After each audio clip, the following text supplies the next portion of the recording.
எல்லாருக்கும் வணக்கங்க. நான் கார்டனிங் 101லேருந்து கல்பனா. இங்கே பாருங்கள், நம்ம செம்பருத்தி செடியில் அழகாக சிட்டுக்குருவி கடந்த ஒரு வாரம் காலமாக என்னமோ தேடிட்டு போகுது. என்னன்னு தெரியல. இன்றைக்கி தான் என்னால் அதை கேப்சர் பண்ண முடிஞ்சுது.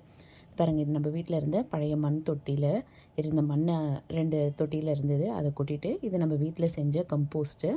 இது ஒரு 2-3 மாதத்துக்கு முன்னாடி ரெடியான கம்போஸ்ட்டு. எல்லாத்தையும் சேர்த்து வச்சுருந்தது. நல்லா இன்னும் டிகம்போஸ் ஆகிடுச்சு.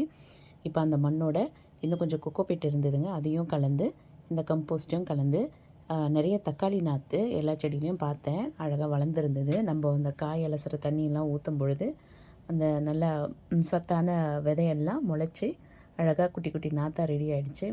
இதெல்லாம் இந்த கம்போஸ்டில் இருக்க வேஸ்ட்டு, இந்த பிளாஸ்டிக்கு, அதுக்கப்புறம் இந்த நூல், பூ கட்டுற நூல் அதெல்லாம் இருக்குது இல்லைங்களா, அதெல்லாம் தூர தூக்கி போட்டுடணும். அப்புறம் இந்த பேக் ஃபுல்லாக இருந்த கம்போஸ்டில் பாதி அளவுக்கு இந்த மண்களை நல்லா கொட்டிட்டு கலந்தாச்சு. இது லாஸ்ட் டைம் வாங்கினதுங்க க்ரோ பேக்கு. இது பாருங்கள், இந்த வெண்டைக்காய் செடியெல்லாம் போட்டு வச்சுருக்கேன் இல்லையா, கத்திரிக்காய், வெண்டைக்காய், அது கூட வாங்கினேன். இந்த சின்ன size grow bag 9x9 size.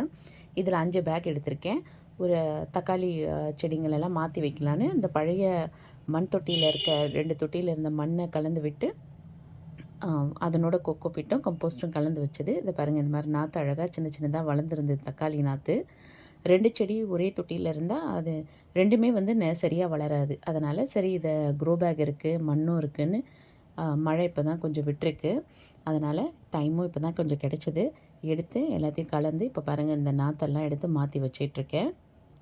நம்ம ஆடி பட்டத்துக்கு ஸ்பெஷலாக ரெடி ஆகலனாலும் நம்ம வீட்டில் ரெடியாக இருந்த கம்போஸ்ட்டு, இந்த பழைய மண், ஒரு 4-5 மாதத்துக்கு முன்னாடி வாங்கி வச்சுருந்த க்ரோ பேகு, அப்புறம் சின்ன சின்ன நாற்றுங்கள்லாம் ரெடியாக இருந்ததால் நம்மளும் இந்த வாட்டி ஆடி பட்டத்தை அழகாக ஸ்டார்ட் பண்ணியாச்சு. பாருங்கள், இந்த நாற்றெல்லாம் எப்படி அழகாக வளர்ந்து நமக்கு எப்படி ஈல்டு கொடுக்குறதுன்றதை பார்ப்போம். வீடியோ பிடிச்சிருந்தா லைக் பண்ணுங்கள். சேனலை மறக்காமல் சப்ஸ்கிரைப் பண்ணுங்கள்.